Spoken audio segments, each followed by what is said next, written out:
Update naman tayo sa pagbaha sa Visayas Region dulot ng shear line. Yan ang ating tatalakayin kasama si Sir Mark Timbal, Deputy Spokesperson ng National Disaster Risk Reduction and Management Council o NDRRMC. Sir Mark, magandang tanghali po sa inyo. Yusek Edu, good afternoon po at kay Ma'am Ninya, good afternoon din po sa ating lahat at sa mga kasama natin dyan. Yes, Sir Mark.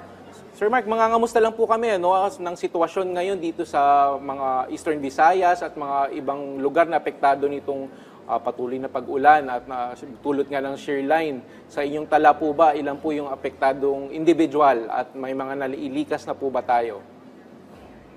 Tama po kayo dyan, Yusek. Medyo malaki po itong area na apektado po nitong low pressure area and shear line. Technically po 5 pong mga regions ang nakakaranas po ng mga pag-uulan dulot po nito. As of this time po, ang total computed affected natin naiulat dito sa NDRMC Operations Center ay nasa 81,000 families. Pag sinuma po natin yan to persons, bali 307,000 individuals po ito. Ang pinakamalaki pong affected population, yung porsyento po niyan ay mula mismo doon sa Eastern Visayas. Umabot po ng 133,000 persons itong apektado po nitong mga pag-uulan na to. Nagkaroon din po ng malaking evacuation counting tayo, Yusek. Sa total counting po natin, yung mga nag-i-stay po ngayon sa evacuation centers ay umabot na po ng 3,670 families in total. Kasama po yan sa Calabarzon, Bicol Region, Eastern Visayas and Western Visayas. Pero dito po sa Eastern Visayas, na kasama po yung mga Samar provinces natin, dyan po yung pinakamalaking evacuation count. Umabot po ng 3,027 families po ang nag-i-stay sa mga evacuation center dyan sa mga lugar po diyan. At marami din po tayong mga kababayan na nagsilikas pero hindi po nag-stay sa evacuation center. Nakituloy po sila sa kanilang mga kamag-anakan o sa ibang lugar. Bali, ang total counting po niyan in families ay nasa 9,080 families po.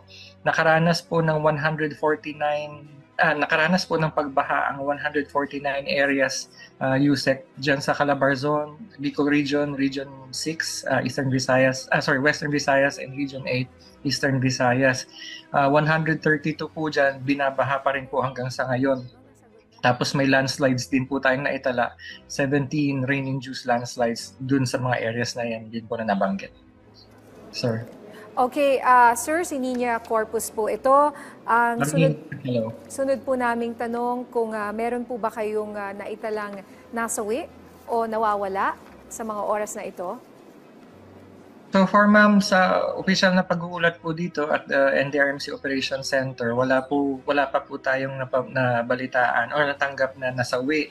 Although may lumilitaw po sa social media na nakarating sa atin din na meron daw po tayong 2 kababayan na medyo na-disgrasya daw po ata dyan sa area. Pero ito po, patuloy po nating biniberipika kasama ang ating mga regional civil defense officers, pati yung ating mga disaster managers po doon sa ground para matukoy po yung mga detalye nitong mga nasabi daw pong na-disgrasya nating kababayan. Director, ano naman po inyong assessment sa mga infrastructures or mga kalsada dito sa mga apektadong lugar? Sa ngayon po, ilan ang hindi madaanan dahil sa matinding pagbaha po? Tama po kayo dyan, Yusek, dahil sa lakas po ng pag-uulan at medyo may mga naganap na pagbaha at landslide, naapektuhan po din yung ating mga lifelines doon sa area.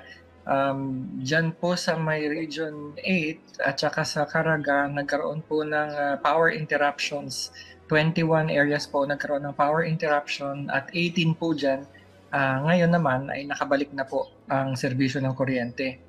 May 32 po na kalye initially na naulat na hindi madaanan, pero dahil sa mabilis na kilos po ng ating mga kasama sa DPWH at yung paghupa din ng baha in some areas, naging nadaanan na rin po ang iba dyan, pero 21 pa rin po ang hindi pa rin madaanan.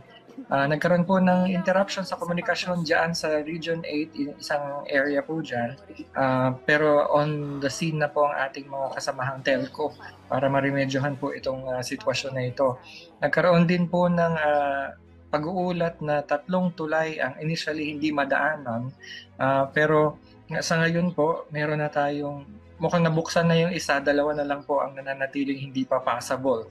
May mga kalye din po na hindi pa rin po possible dahil nga po dyan sa pagbaha na yan. So we're hoping po na paghupa ng baha at pag-clear ng DPWH makabalik na po sa normal na sitwasyon itong mga areas na ito. Yes, Sir Mark. Kami po sa DSWD, nagsimula na po yung aming relief assistance dito sa mga apektadong lugar. In fact, mayroon na kami napamigay so far na 3.5 million in humanitarian assistance dahil nakita natin gaano kalaking pinsala nga tulad ng sabi niyo, 71 na evacuation centers na monitor natin. Sa yung ibang ahensya po ba, Sir Mark, ano po bang mga relief operations naman ang ginagawa po nila? Tama po kayo dyan, Yusek. Nagpapasalamat po tayo sa DSWD dahil ang DSWD bilang lead ng ating response cluster ng NDRRMC po ay laging nasa forefront po nitong effort para magbigay tulong sa mga kababayan natin. Sa ngayon po, sa pag-uulat po dito sa NDRRMC, ang ating Office of Civil Defense po ay nakapagbigay assistance na din doon sa ating mga kasamahan dyan sa region. At yung ating local government units po ng Regions 5, 6, and 8 ay tuloy po sa pagbibigay ng assistance din sa ating mga kababayan. Ito pong mga assistance na to ay yung usual na stockpiles po nila ng family food packs po. I think yung iba po dito galing mismo sa DSWD as part of the augmentation. Pati po yung mga hygiene kits, family kits, pati po yung mga sleeping kits na ginagamit po nila ay naibigay na din doon sa community. Ito pong ating mga partners din po sa private sector ay nagbibigay din po ng tulong in coordination with the local government units, sir. Okay, nakita po natin yung sitwasyon dyan sa mga videos. Nakakalungkot po yung mga napanood po namin kung papaano agaw buhay yung ating mga kababayan. At lalo na po sa mga pagbaha, sabi mo nga, Yusek Edu, pag sinabing shear line, ito yung walang tigil na pag-ulan. So biglaan na lang silang isang araw, bigla na lang sobrang baha at sobrang lalim po ng baha.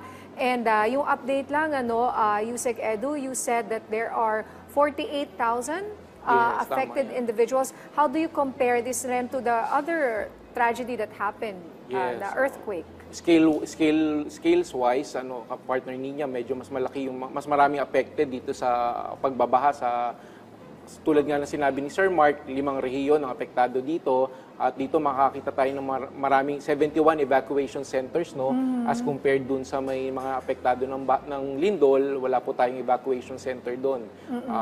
Nakitira lang sa mga kamag-anak yung mga apektado pero wala pong nanatili sa evacuation Walang pumunta, centers. meron pero hindi nila choose to go to the evacuation center. Okay, so ilang evacuation centers? 71 dito sa Samar? 5 regions po yan. Northern Samar. Okay, so kami po ay nakikisa sa mga apektado po nating mga kababayan. Panghuli na lang po, meron po ba kayong mensahe, sir, at paalala sa ating mga kababayan, lalo na po sa mga apektado ng mga ganyang po mga trahedya at mga malalakas na pag-ulan hanggang sa ngayon? Yes, Ma'am Nina. Yusek Edu, update ko lang po kayo. Mukhang nag-adjust din yung ating evacuation counting, para evacuation center counting.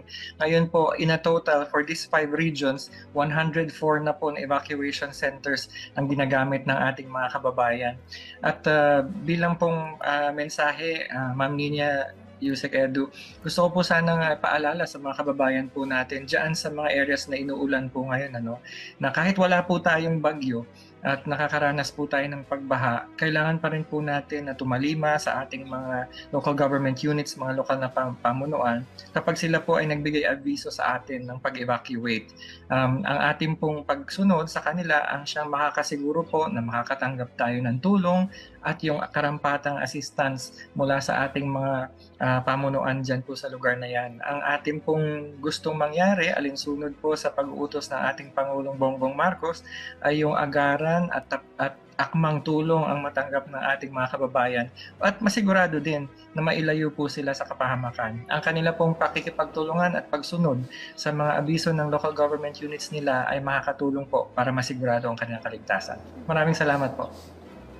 Alright, maraming salamat po sa inyong oras, Sir Mark Timbal, ang Deputy Spokesperson ng NDRRMC.